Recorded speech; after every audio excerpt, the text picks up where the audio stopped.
We would like to move on now to a panel in which a number of our members will also explain us a bit how ethical finance works in practice. This panel will be moderated by Dominique Lesaffre, who's General Director of SIDI and longstanding board member of FEBEA. And we have the participation as well in this panel of Sven Giegold, MP, which is very well versed on financial matters among the Greens. And I suggest, given the time constraints that we have, Dominique, that we start with Sven if possible, so that we can fit his agenda best. Dominique, the floor is to you. Bonjour à toutes et à tous. Good afternoon, guten Tag, buongiorno.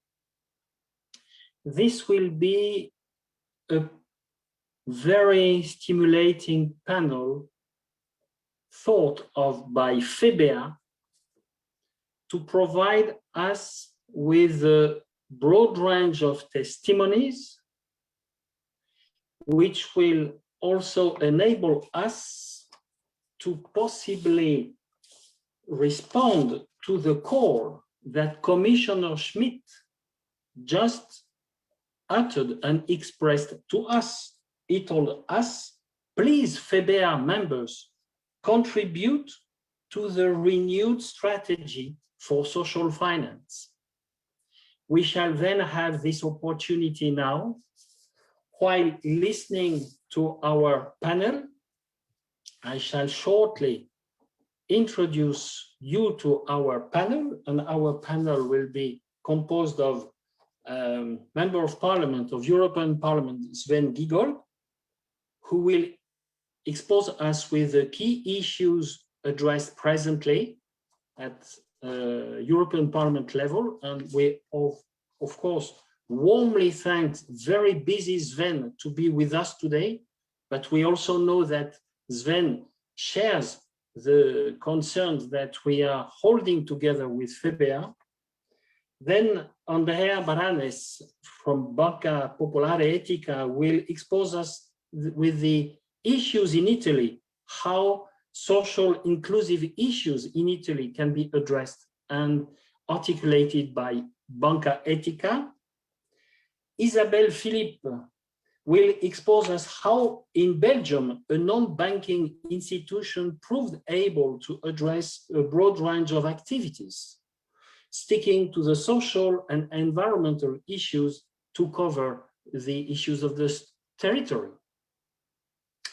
Then Panagiotis Tournavitis will expose how Bank of Karditsa in Greece showed that ethical finance proved able to help overcome the financial and monetary crisis in Greece and the recent climate adverse event that the population there has faced this year. Marlène Fargues de France Active will witness on how France Active may show pathways to help overcome the structural social crisis in France. Lars Pehrson from Denmark, the founder of Merkur Bank, will provide us with a historical perspective as the co-founder of INES, of GABV, also FEBEA. Lars is a founder of many things, and how ethical finance has also been shaping and contributing to a finance for the real and social economy. And at the end of the panel, Sven will help wrap up all these witnesses and put them into perspective for our perusal and for our contribution to the European strategy for social finance. Please, Sven, vielen Dank, you are welcome. Please, you have the floor, and we are very keen on listening to you. Merci Dominique pour faire un effort de parler anglais, mais je vais continuer en anglais. Okay, so thanks a lot for your invitation. I didn't know that my reputation is that I'm so super busy. I'm quite busy, but I think when it was about social economy, I always took the time needed. And this is because that is where I come from. So anyway, so congratulations to FEBEA. So great, 20 years already, shocking. I remember the first steps. So probably some of you also, some hair turned gray, and or some men rather lose their hair. Anyway, I wish you well. And but in fact now times are in a certain way even more exciting for ethical green social finance, however you may call it in your different backgrounds. And obviously you asked me to say a few words about what differences the social and ethical finance can make. So, look, after the European elections, mainly thanks to our children, Europe decided on a new lead strategy, the Green Deal. So that a conservative commission president would put the word green in her lead strategy was impossible a few years before. And the Green Deal is basically the promise to our children to do what we have to do, to take our responsibilities seriously, to transform our economies in a sustainable way while leaving no one behind, and using and exploiting the economic opportunities in such a green transformation. And already the former Commission started its activities around sustainable finance. Of course, sustainable finance in the form as it is designed by the EU institutions does not go as far as your mission statement. But however, in comparison where we come from, it is a huge step forward, because it will mean that financial institutions, and as a consequence, also all those who are seeking finance in a large scale, will have to become transparent how far their portfolio, their investment corresponds to European criteria for sustainable finance. This means that investors will put much more pressure on companies to take environmental and other ESG-related risks much more seriously. And therefore, some ideas which were originally developed by institutions spearheading ethical finance are now mainstreamed. And this is something we have to be proud of. We should be, lots of things which were said to be loony, marginal ideas are now mainstreamed. Obviously, with the mainstreaming, it always comes the danger of weakening and diluting some key ideas. And what we have seen now in the debate over the green taxonomy for sustainable finance has demonstrated that very clearly. I think in a certain way that we got so far was because the adversaries of sustainable finance did not take it seriously in the beginning. They didn't understand that Dombrovskis was really serious implementing it. And he promised this to me in the parliament, he promised it to the public. And when the expert group came forward with a comparably strong proposal based on experts from financial industry, as well as NGOs and academia, then only the counter lobbying really started. And then it was already too late. And this is why we got to the sustainable finance strategy, which will now be updated. However, now the adversaries woke up. And that is a very important matter for your members and your organization, because what they are trying now is, in the definition, what is sustainable finance, to put in lots of absurd loopholes. So starting with Scandinavian countries, which want that basically all forms of forestry, even if it is totally unsustainable, is to be called sustainable. Or Germany, which supports some Eastern European countries, calling new gas infrastructure and investment sustainable, although we know we have to phase out in the end all fossil fuels. Or, pardon, notre French friends, which want to paint nuclear as sustainable, although they all can't explain what to do with the damned rubbish. And the nuclear power plants have not even an insurance contract which covers the risk. So everybody trying to put their dirty industries into the definition of sustainable. And this is not a technical debate. It is a deeply political debate. Because if we have managed now that companies have to become transparent how much of their activity is sustainable or not, and how much of their activities does harm in the sense of the definition or does no harm, the more important it is that we get these definitions right. There was a big public debate over this, which now ended in a dodgy compromise, I would say. The Commission has withdrawn the worst parts of the lobbying, but it will come back this summer. So the whole debate over nuclear and gas will come back in summer. And in the end of the year, the whole debate about forestry and biomass will come back.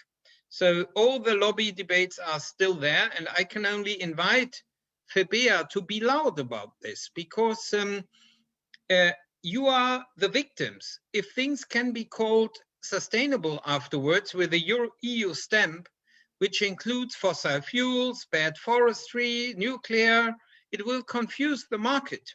Nobody will know anymore what is sustainable, what is not. You are not all finance experts. So therefore, I was very happy that so many signed my letter of finance professionals against these weakenings of the proposal. And I can only say this is a critical issue. However, so the sustainable finance will continue. We will have to ensure that beyond the greening, we also get on social and governance rules for Europe, because in fact, ethical finance is not only about climate and biodiversity, it's also about social and governance responsibility. This will, I hope, will come. We will try to mainstream the rules which we have so far for sustainable finance from banking towards also insurance and investment funds and all actors which are not yet fully included. And at the same time, one has to be also clear that even with the best social finance agreements, Europe can become a lead market for sustainable finance, yes. But in order to achieve the Green Deal, finance is not enough. So, and also us as finance freaks, if we only speak about finance, we make a big mistake, because you can only finance which earns a return. So if you don't have a return, it's very difficult. Of course, there are also donations, but classic investment rests on a return. But if the rules of the market make the wrong things profitable and the good things unprofitable, the best sustainable finance will fail. And this is why it's so critical to win the debates over carbon pricing and regulation, which are at the heart of the Green Deal. So as you know, there will be about 50 legislative proposals over all key ecological sectors in order to sharpen the rules to actually achieve the CO2 reduction which we need. And for this, we have to win the policy debates, because only if the market stops giving the wrong signals, we will have the greening effect which we want. Finance can never by itself overcome on a large scale, wrong incentive and pricing structures. And that is why I would all the financial services sector as a whole invite to be much more loud on these policy debates, because there will be a much smaller sustainable finance market if the wrong things pay. And that is very critical. Last remark I would like to make. Of course, there are also debates about the supervisory and regulatory framework. And there you have perhaps seen that finally, after years of pressure, just this week, the European Banking Association published its report about the reduction of unnecessary reporting burdens on smaller banks. And this is highly welcome.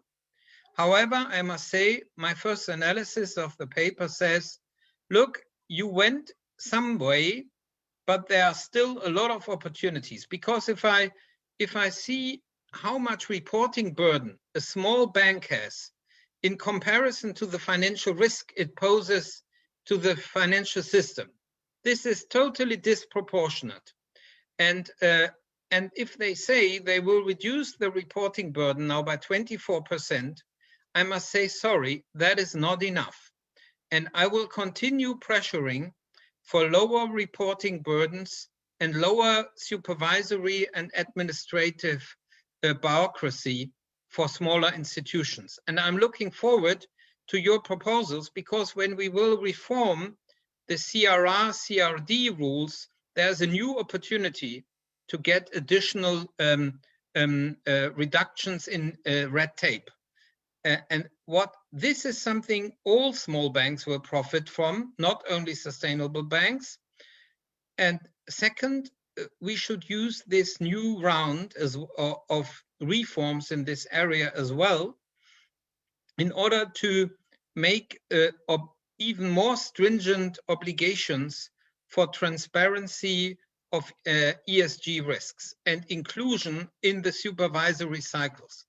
What I don't believe in is a green supporting factor. I do not think that we need new standards to reduce regulatory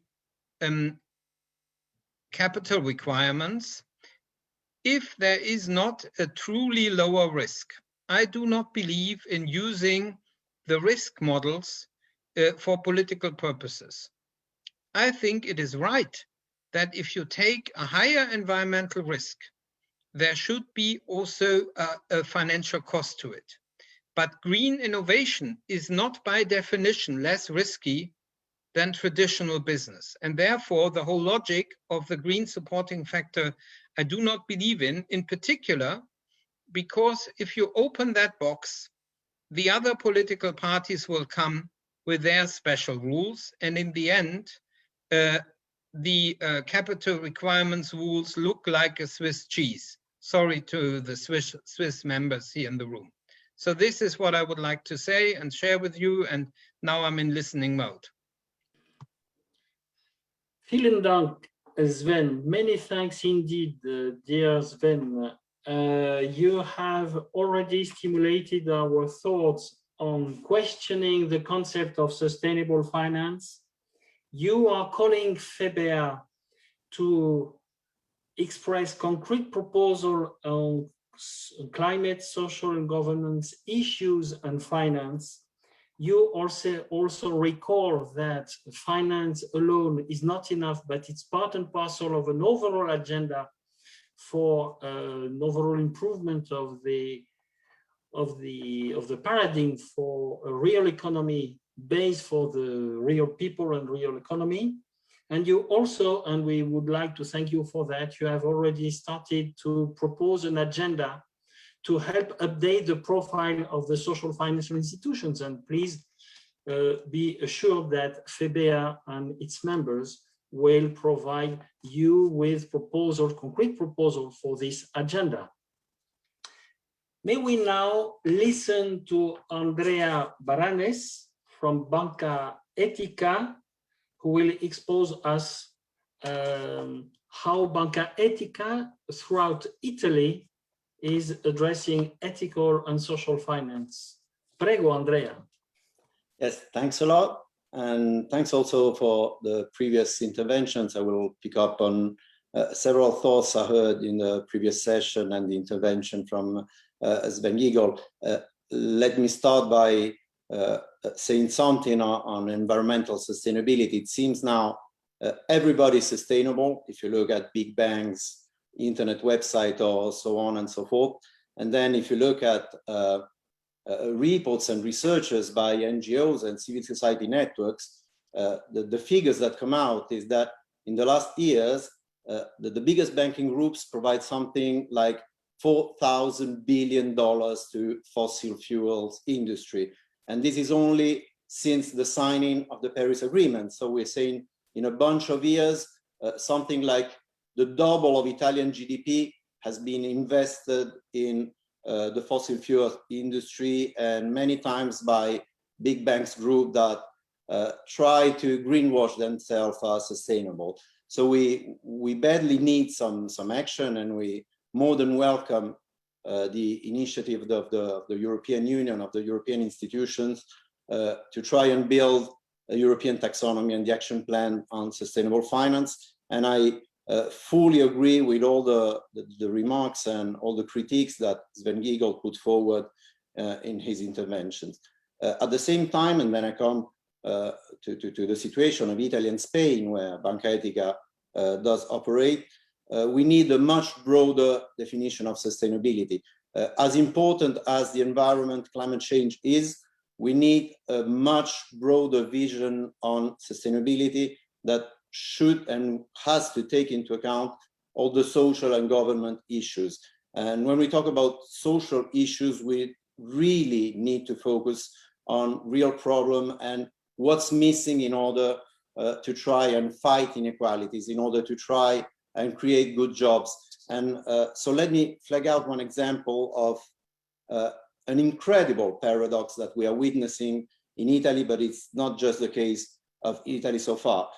What we witness is at the same time, in the same place, an excess of money and a lack of money. Stock markets hit new records every day. Currently, government Italian bonds have a negative yield.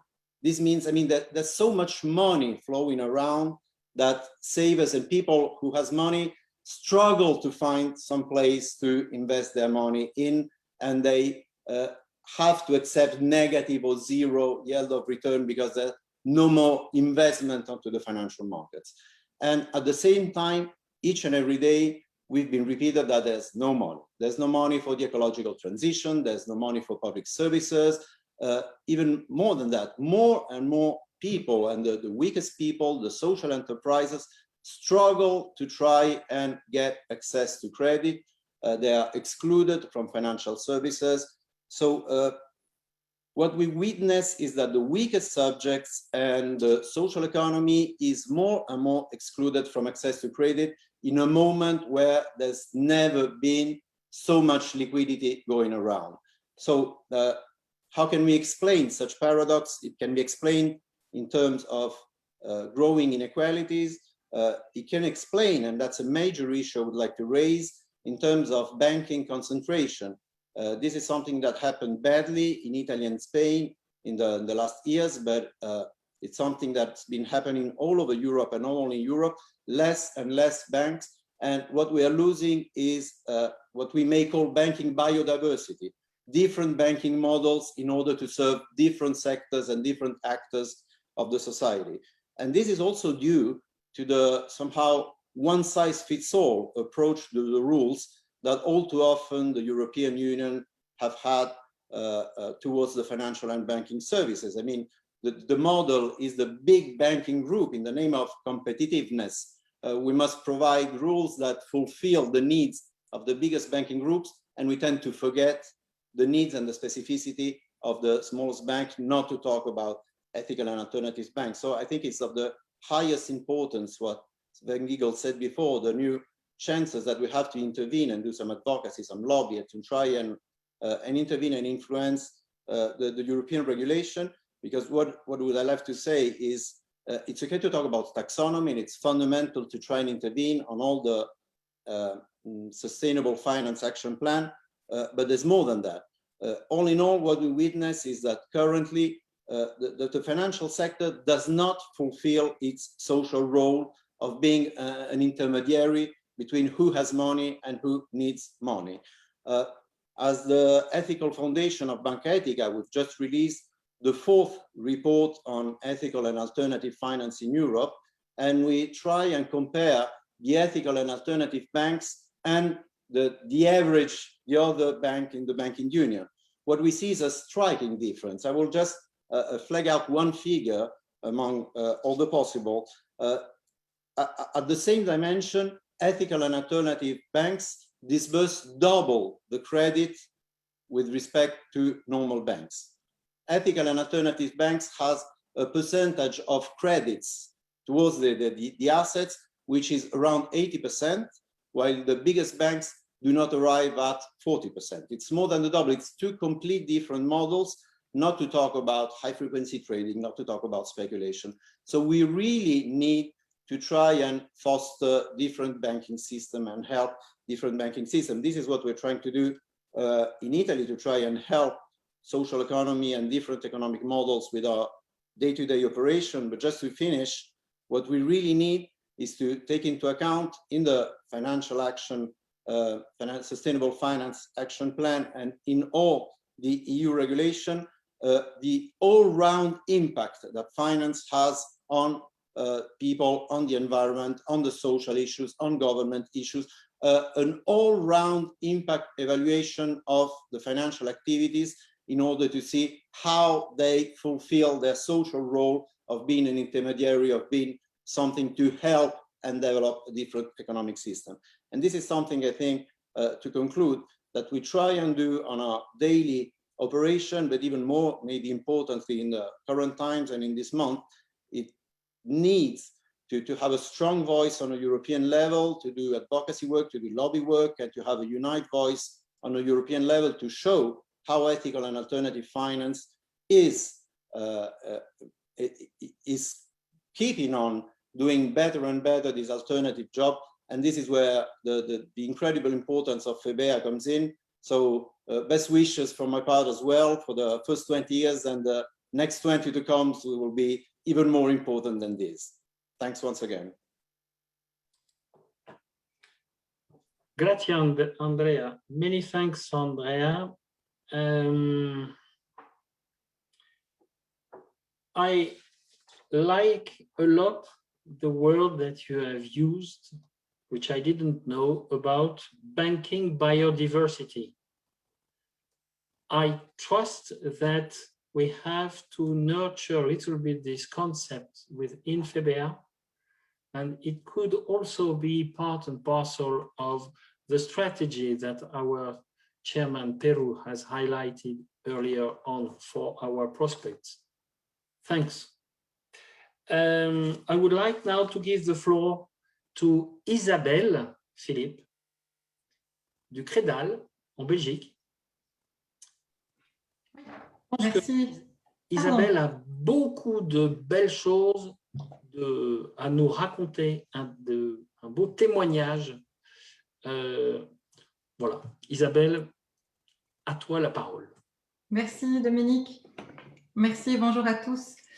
Oui, alors le témoignage de la Belgique, puisque c'est donc là que Credal est implanté dans la partie francophone de la Belgique. Alors la Belgique a un contexte particulier au niveau légal, c'est que nous sommes une coopérative financière, mais nous n'avons pas un agrément bancaire.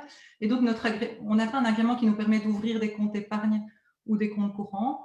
De ce fait-là, notre seule source de fonds pour pouvoir faire de financement vient des citoyens qui sont coopérateurs. Alors, c'est à la fois évidemment tout à fait fabuleux parce que c'est une participation démocratique. On est vraiment dans une gestion très participative avec des coopérateurs qui sont militants, qui font vraiment le choix d'investir leur épargne chez Credal parce qu'ils sont convaincus de notre impact social.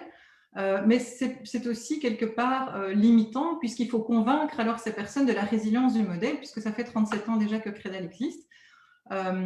Et donc voilà, ça veut dire qu'aujourd'hui, nos fonds proviennent de nos coopérateurs et 100% des fonds, parce qu'Andrea parlait évidemment de 80%, mais c'est vrai que chez Credal, on a 100% des fonds qui sont investis dans l'économie réelle solidaire locale. Et ça, c'est possible aussi parce que nous avons une excellente collaboration avec les pouvoirs publics régionaux. Donc, il y a vraiment bon, le pays est petit, c'est vrai, on a une grande proximité avec les pouvoirs publics régionaux. Et donc, ça nous permet en fait finalement de proposer, de bénéficier d'un financement qui est hybride. Donc, ça, c'est la particularité aussi.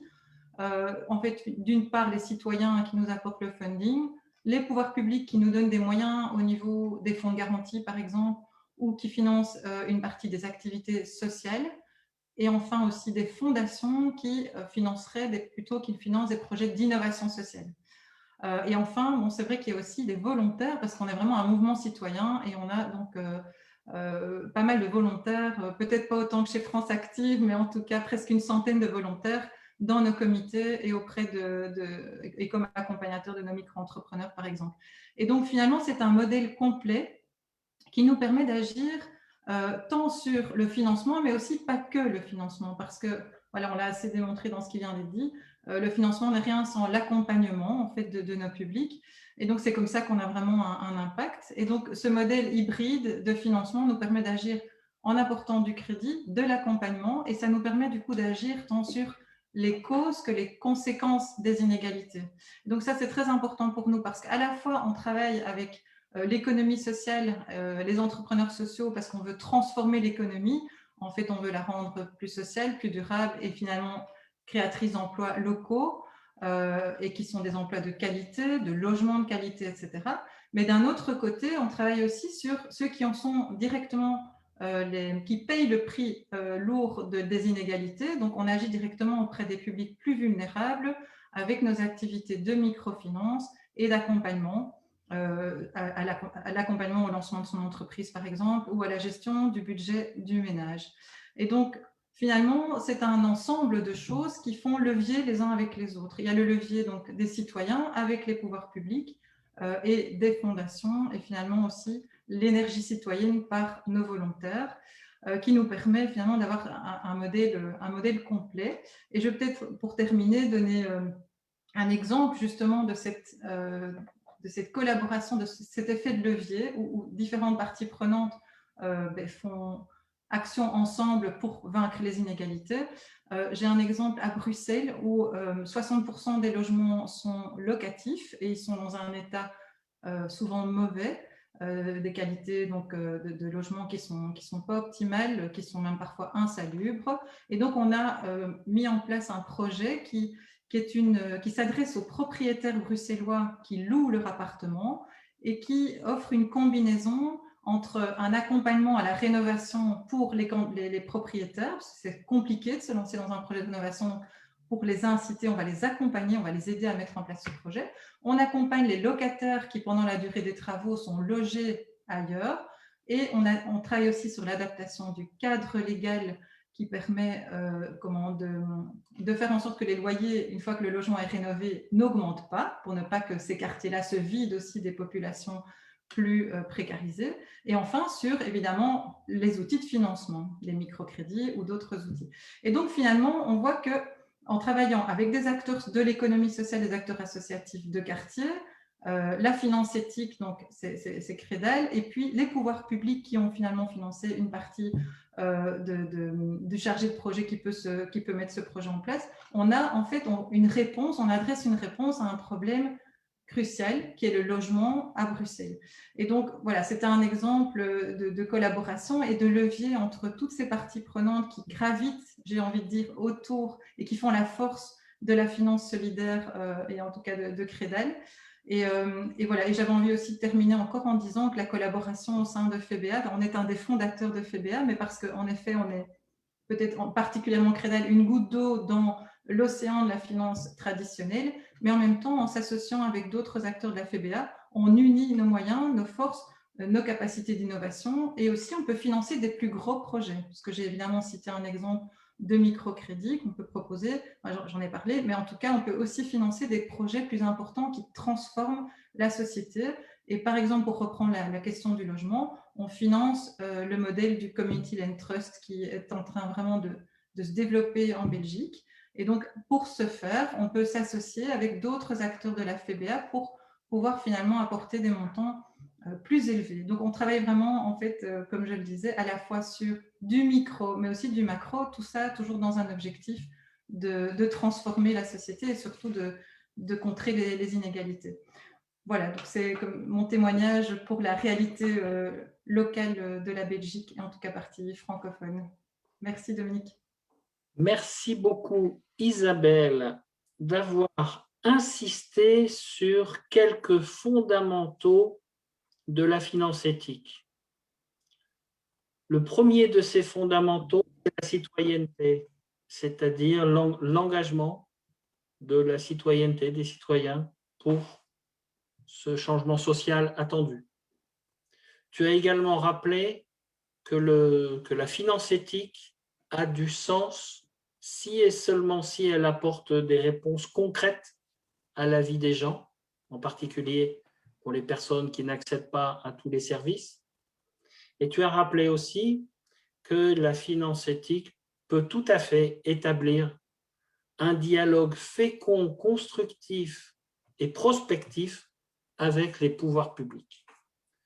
Merci beaucoup, Isabelle, de ce beau témoignage. Now we shall be traveling to northern Greece. And our friend Panos, because we are used to calling him Panos, will witness on how in Karditsa, committed persons and social banking has proved able to address tremendous crises. Please, Evcharisto, dear Panos. Thanks a lot, Dominique. Can I please have some access to share my screen, if possible? Yes, thank you very much.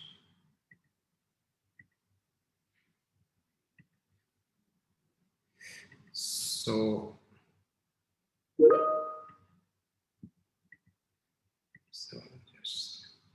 just a moment.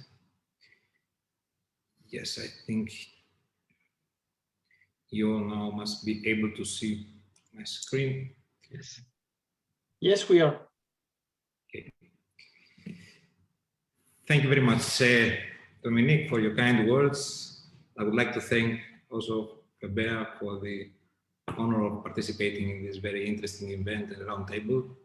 So let me start first by introducing you to our region, a beautiful region of Karditsa, which is located in the center of Greece.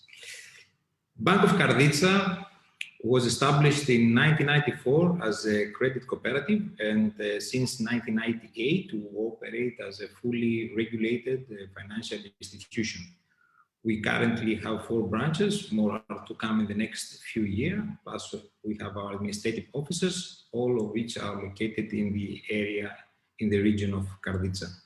We currently have around 12,000 members, and we serve a clientele of a total of 30,000 clients. Our market share over in our region is 14%, and our market share, especially in small, medium enterprises and very small enterprises, is above 25%. Our bank is also a member of the Association of Greek Cooperative Banks, which currently consists of 6 cooperative banks operating all over Greece. Some important key facts about our bank is that first, in all these years of prolonged financial crisis in Greece, we have never received state aid in any form. Our bank, despite what has happened to the vast majority of Greek banks, never needed or was forced to recapitalize and never needed or received liquidity from the ELA mechanism. We have very close cooperation with the various EU institutions, such as the European Investment Fund and the Council of Europe Development Bank. We were the first to sign an agreement in Greece with the EIF under the Easy Microfinance Guarantee Facility in 2016. And by next Tuesday, we will be the first to sign a framework agreement with the Council of Europe Development Bank to support SMEs in the regions of central Greece and the neighboring regions as well. Apart from being members of FEBEA, we are also members of the Global Alliance for Banking on Values and the European Microfinance Network. Through all these collaboration, we not only have found new partners, but we have discovered best practices to improve and promote the way we do business. Our bank was the first Greek cooperative bank to dare an independent rating assessment with an overall grade of B-, and that have happened, of course, with the valuable help of the EIF Technical Assistance Facility. And we constantly are the highest ranked Greek bank under the annual supervisory review. As of today, our bank holds one of the highest capital and liquidity adequacy ratios in Greece. As I've said earlier, financial crisis may have lasted for more than a decade to Greece, and many things have changed during this period. One thing that has remained the same was our determination to support local economy and prove the importance of a local bank that understands each client's special characteristic and needs. And I will dare to say that we have managed well. As our key figures evolution indicate, our total assets have more than doubled to 160 million. Our loans have risen to more than 100 million, an increase of close to 250%, which on the other hand, our deposits, despite the fact that we have successfully managed 2 bank runs and the 5-year capital controls period, have risen to 142 million, an impressive, in my view, increase of close to 350%, which also depicts the level of trust that we have achieved in our community. Total members have more than tripled, and our total clientele today has more than 30,000 active clients. Of course, if financial crisis wasn't enough, and just as we were thinking that the worst were behind us, COVID-19 pandemic has struck in 2020. And to keep us busy, on top of that, a big flood named Dianos struck the city of Karditsa and our whole region. To give you the rough idea of the magnitude of this disaster, the total numbers of ruined households were more than 5,000, while the number of enterprises with damages directly created by the flood were more than 4,000, most of which, as you can understand, were our clients. Also, more than 350,000 acres of agricultural land has been flooded, completely ruining this year's crops, while 150,000 livestock animals have been drowned and more than 22,000 beehives have been destroyed. Inside my office, the one I'm talking to you from, there were 50 centimeters of water. One can easily understand the effect of, in our region's economy, this flood had, and the necessity to swiftly act towards supporting all these entrepreneurs, households, and farmers. Our bank response to all these was covered by a 4-pillar action plan. On pillar 1, we focused on safety to keep our staff and customers safe. We enhanced our capacity for remote working, and we rapidly deployed digital services to better and safely serve our clients. Despite the disaster, we had almost zero downtime in our services offered to clients due to well-executed failover and recovery plans. Next, we focused on viability. We worked closely with the Greek government and Greek Development Bank to quickly deliver a wide range of measures to support households and businesses. Furthermore, we focused on performance. The bank is starting to consider what permanent transformation it will pursue when restrictions are lifted and the economy starts to recover. We designed a transformation in products and services distribution with increased focus on direct channels and reduced branch footprint and cash handling. Last but not least, we focus on growth. COVID-19 poses for all of us a new reality.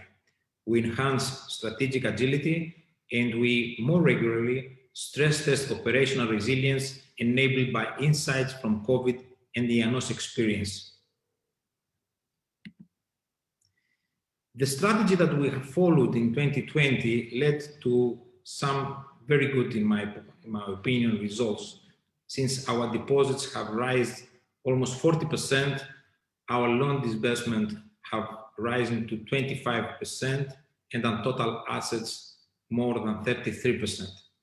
Our total profits will be for 2020 above 100% compared to those in 2019.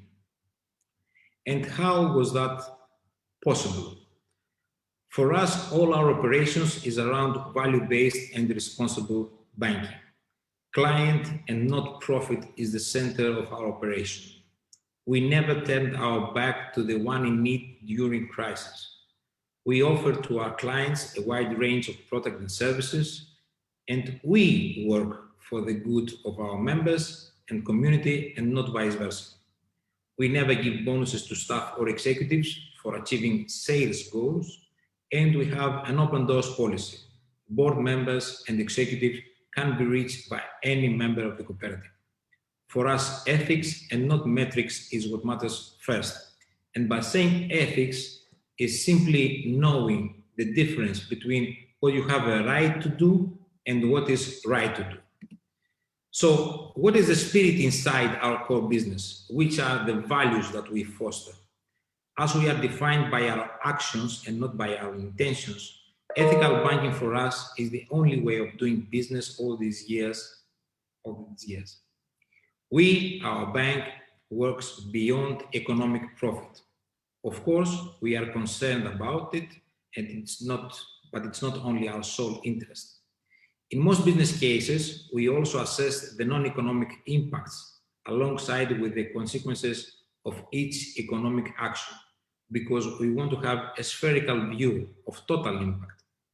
Also, during design phase of financial instruments, we consult with various stakeholders in both local and national level so as to examine the different views and needs of various target groups. This approach reflects a transition from the traditional shareholder interest to stakeholders' interest in its broader sense. We also focus on real economy. All our loans are targeted in real economy, supporting very small family-owned businesses, farmers, and startups. We are considered key stakeholder in Greece in supporting social economy initiatives and other cooperatives. And through our cooperation with the Development Agency of Karditsa and Women's Center of Karditsa, we participate in specialized programs that provide support to disadvantaged groups such as Roma people and victims of domestic violence. We believe that the bank should not only focus on financial data and hard collateral levels, but also promote the evaluation of a broader palette of soft criteria, such as ESG standards. We like to set the example.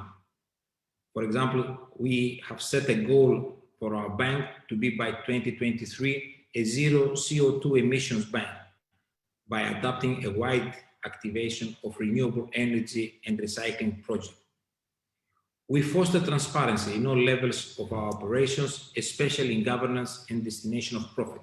And we encourage participation of our members to all our activities. Our operations go beyond financial products or some green social label products. We have all these years a totally different banking perspective that generate not only profit, but also social prosperity and cohesion. Through our action as a bank, we support local economy and leverage local financial capacity that indeed serves people. All these years, we have managed to be successful because we support our local community, we contribute to their development, we care for them. All these years, we are focused on purpose rather than profit. And this is, in my opinion, what ethical banking is all about. Thank you very much, and best wishes to FEBEA for 20 years. I hope 100 more to come.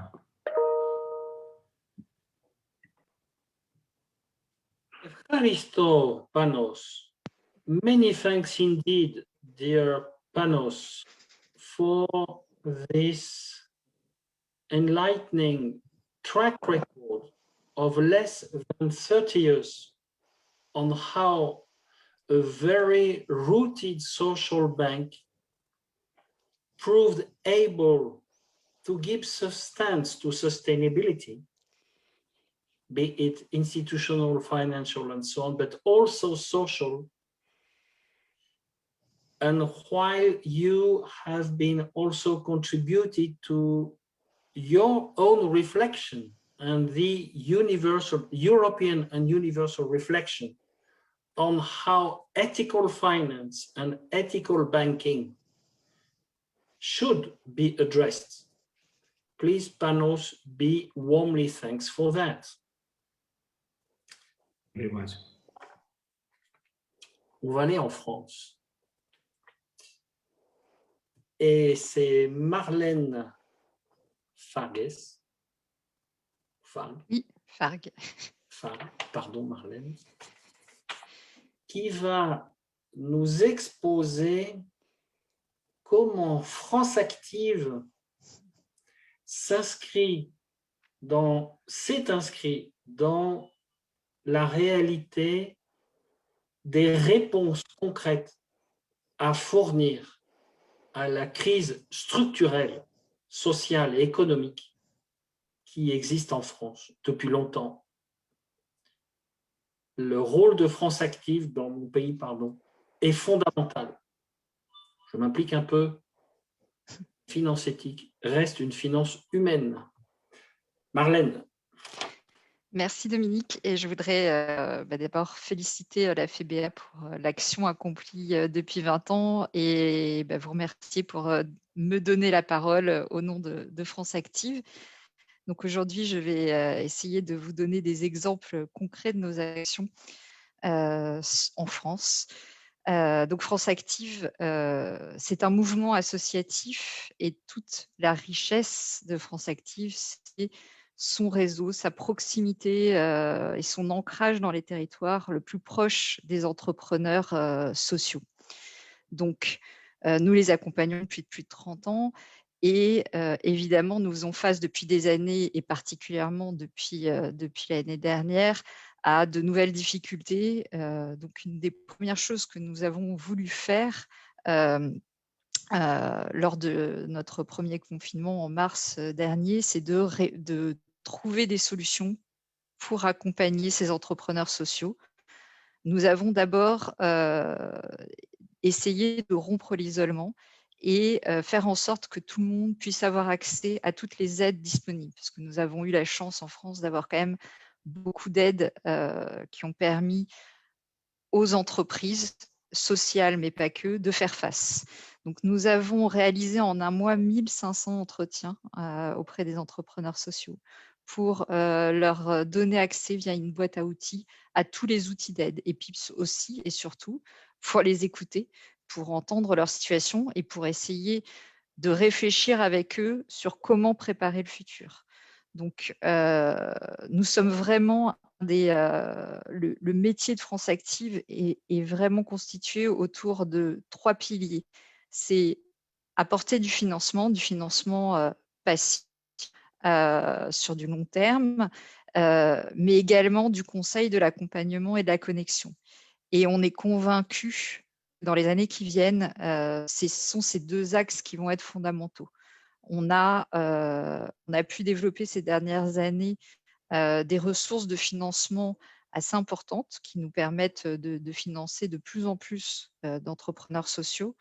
Nous devons encore trouver plus de ressources de financement pour être à leur côté, prendre le temps de les accompagner et les connecter entre eux, puisque c'est entre eux aussi qu'ils trouvent des solutions nouvelles.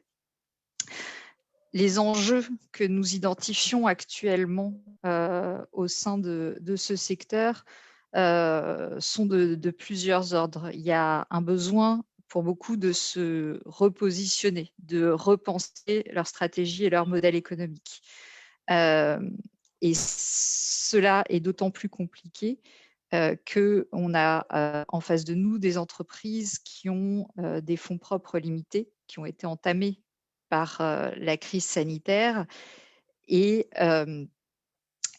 qui ont du coup actuellement une dette très élevée.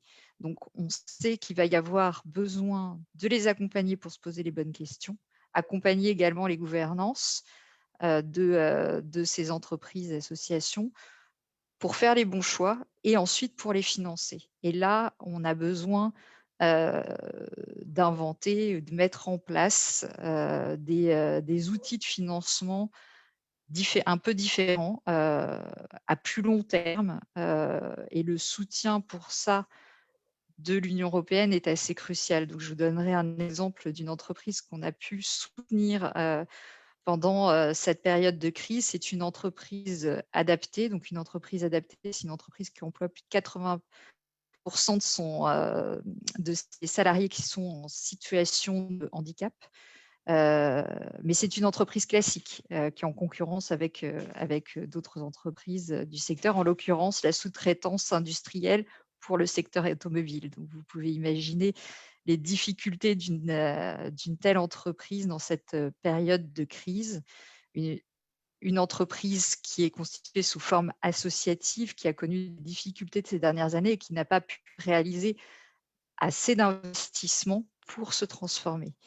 Donc là, en plein milieu de la crise, je vais dire, puisque nous venons de faire le financement en tout début d'année, nous avons pu mettre en place un prêt à long terme à 10 ans avec 3 ans de différé pour lui permettre de moderniser sa chaîne de production, de pouvoir être dans une position concurrentielle face aux autres sous-traitants, en particulier la concurrence étrangère.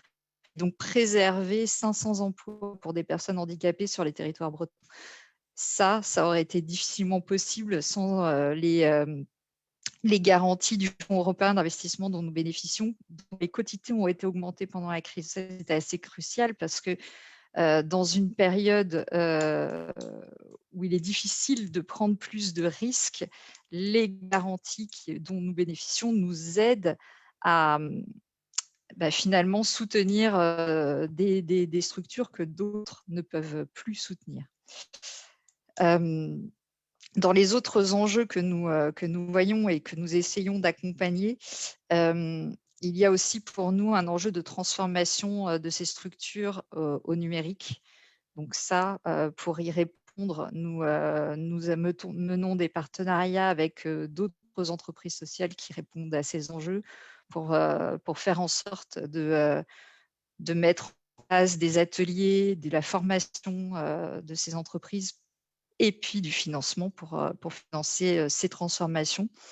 Il y a aussi un fort enjeu de coopération, donc de pouvoir mettre en réseau ces structures, identifier les besoins de coopération pour répondre de façon unie à des nouvelles problématiques. Donc ça, ce sont les questions et pour nous les enjeux sur le monde, l'environnement existant. Pour nous, il est vraiment aussi important de ne pas oublier l'avenir, et l'avenir, c'est aussi soutenir les structures en création. Et donc, nous avions identifié ce besoin déjà depuis quelques années, ce manque d'acteurs de la finance solidaire en France sur le financement des startups innovantes. On a monté un programme qui a été soutenu en grande partie par le programme SIDI de la Commission européenne et par l'État français, qui nous a permis de financer l'accompagnement de ce programme. Donc, nous avons lancé l'année dernière, en janvier, un fonds d'amorçage pour l'innovation sociale, et nous avons décidé de le poursuivre et même de l'accentuer malgré la crise. Donc, au bout d'un an, c'est 25 entreprises que l'on a financées pour 3,5 millions d'euros investis. Donc, ce sont des entreprises que nous identifions sous 3 axes. Elles doivent avoir un axe, un projet d'impact pour développer une société plus inclusive, de transition écologique et de cohésion territoriale. Donc, au moment de la création, ces entreprises ne peuvent pas cocher toutes les cases tout de suite, mais nous sommes là pour essayer de faire en sorte qu'on rentre bien dans un parcours où on va les aider à structurer un modèle économique, mais un modèle aussi d'impact et d'engagement qui leur permettra d'aller plus loin dans le temps. Donc, c'est le fait d'allier à la fois social et environnemental est pour nous quelque chose de clé, et nous voyons bien dans les jeunes entreprises qui se créent l'envie et le besoin d'allier ces deux aspects. Donc là encore, je peux vous donner quelques exemples. Donc nous soutenons à la fois des projets innovants de groupes qui sont déjà bien établis en France.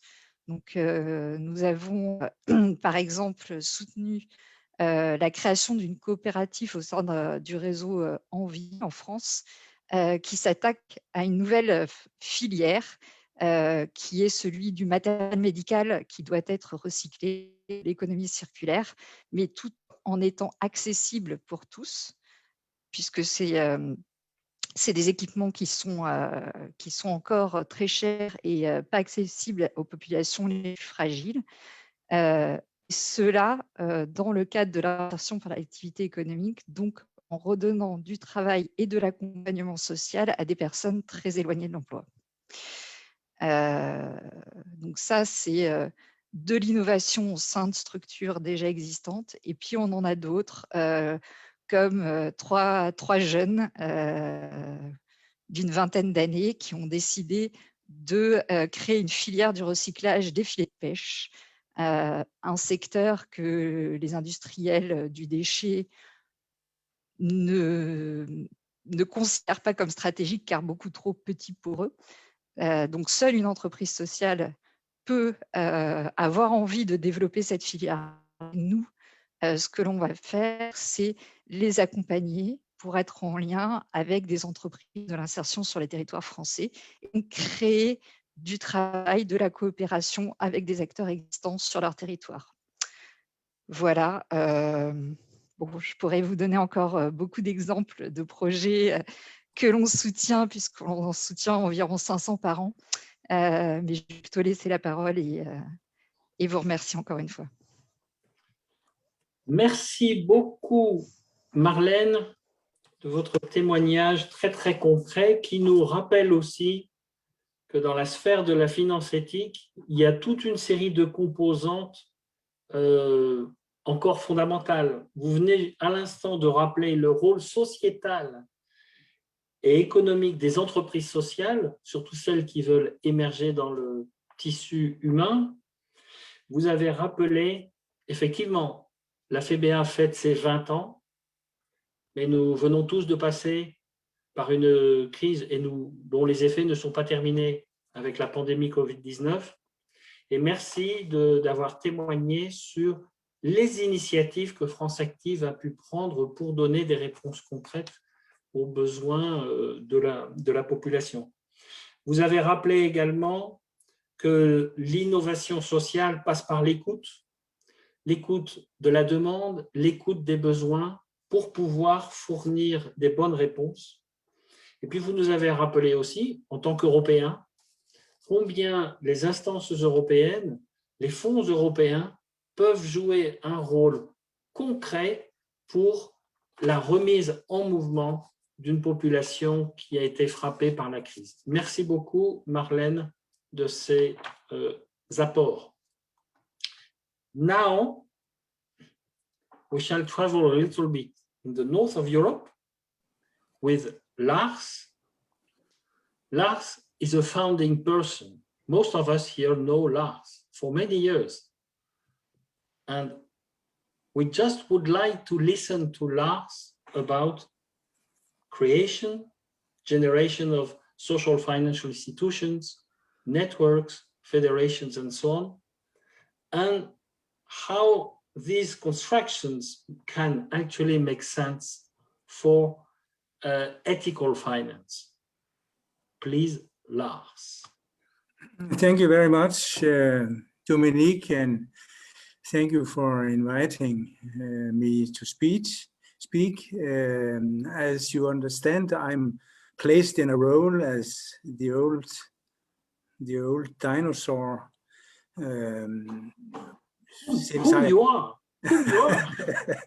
Since I have been along in this business for almost 40 years, so 20 years is great to celebrate as FEBEA, but there is a history also before FEBEA, and a lot of these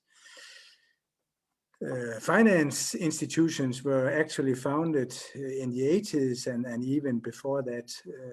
And I have been active as a founder of Merkur Bank, as you already heard, and I was active in INES in many years on the board, and then also from the beginning, or almost from the beginning, in FEBEA, and was also active in establishing the Global Alliance for Banking on Values.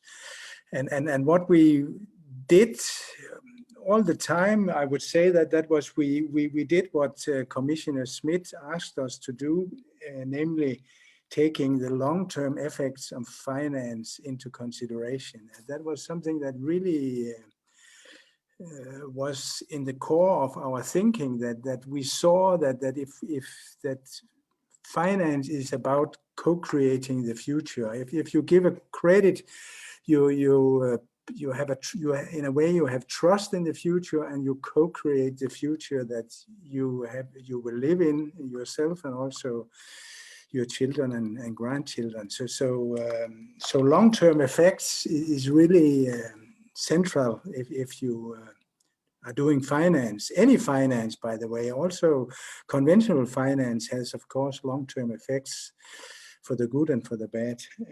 And I must say that we can, as FEBEA members, and also for myself, to be proud of having paved the way for a lot of things that are seems to be very common and natural today, such as organic farming and food. We were the first bank in Denmark really to place trust in that new way of producing. No other banks dared to finance in this area. We did, and today it's the only part of Danish farming that is also running financially well. Wind energy was also something that we were pioneering in. Eco-construction is another topic, eco-villages, and also more recently sustainable investment product and impact. So the impact investments, the idea of creating a direct impact in the physical world, not only dealing with already existing stocks, but really organizing a way to put money into microfinance or other assets that creates a difference on the ground immediately. And at the same time, we were also, I think most of us, important finance partners for the whole non-profit sector, which always has been a sector that is falling a bit between the chairs in the big banks. I can mention independent schools or welfare institutions, social economy, and as a whole, and also social enterprises. And on a more structural level, I also think we played a role in revitalizing the cooperative ownership among banks, at least in the part of the world I live in the Northern Europe. It has cooperatives has been seen as a little bit something from the past. And we are only a few cooperative bank left in Denmark. I think 4. We are 4 at the moment, and Merkur is the largest. But this idea that Andrea put to the table of biodiversity in the financial sector I also think is very key. In any ecosystem will be more vulnerable if the number of species gets lower, and that goes for the financial ecosystem as well. So a cooperative, collaborative, client, customer-owned banks are very important, and very important species in that ecosystem. Yeah, despite all these efforts that I think we can be very proud of as a community of finance institutions. The fight continues, as also Sven Giegold emphasized. Now although we are recognized and we have a taxonomy, etc., really fantastic achievements. Now we get all the greenwashing, the social washing, all the delusion, the risk of delusion, and it is still the case that most of the legislation around finance institution is assuming that banks are owned by shareholders who are there for profit. So we still have to struggle for our customers' right to own their own banks.